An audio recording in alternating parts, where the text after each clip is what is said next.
Well, the very characteristic and recognisable pattern of Myott's, the Brook. Classic timber fronted cottage with the trail of smoke coming through above the thatch with the Brook and bridge in the foreground. A brown and white transfer one this. We've had the Brook in red and white, green and white, and this is the grey, brown and white, hand coloured by the decorators to pick up all that detailing.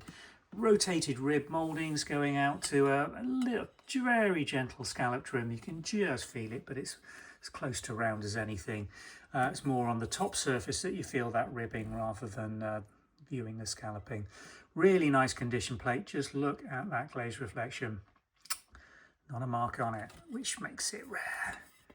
And let's show you the reverse. There you go, Myott, the Brook, with Tennyson quote, "Fine Staffordshire Ware, guaranteed permanent colours, made in England." Dates this one to 1940s, 50s, maybe through into the 1960s, but most likely 1950s, in a really fine condition.